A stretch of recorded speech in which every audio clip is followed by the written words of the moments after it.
Je dissous donc ce soir l'Assemblée nationale. Alors concrètement, qu'est-ce que ça veut dire pour la suite? Alors première conséquence, et c'est immédiat, la France n'a plus d'Assemblée. Donc pendant 3 semaines, on ne peut pas adopter de nouvelles lois et tous les textes qui étaient en train d'être examinés, comme le projet de loi fin de vie, sont suspendus.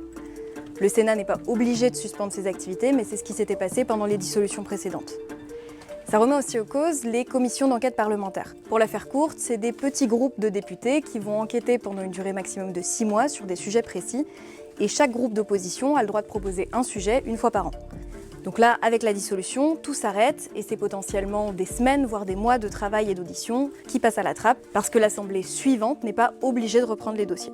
Pour relancer la machine parlementaire, les Français et les Françaises vont devoir élire leur nouvelle Assemblée les 30 juin et 7 juillet prochains. Contrairement aux élections européennes qu'on vient de passer, ici on vote pour un candidat et pas une liste, et il y a 2 tours. Un premier avec tous les candidats de la circonscription, et puis un deuxième avec les candidats qui ont obtenu plus de 12,5% des inscrits et qui peuvent former des alliances. Et enfin, troisième étape, c'est un changement de gouvernement. Bon, Emmanuel Macron restera président jusqu'à la fin de son mandat en 2027, sauf en cas de démission ou de décès. Il doit nommer son nouveau Premier ministre, mais ce Premier ministre doit refléter la nouvelle Assemblée nationale. Donc si la majorité change, par exemple si le RN réalise un score comme aux élections européennes, alors le Premier ministre devra être du parti de la majorité. Et ça, pour les 3 prochaines années.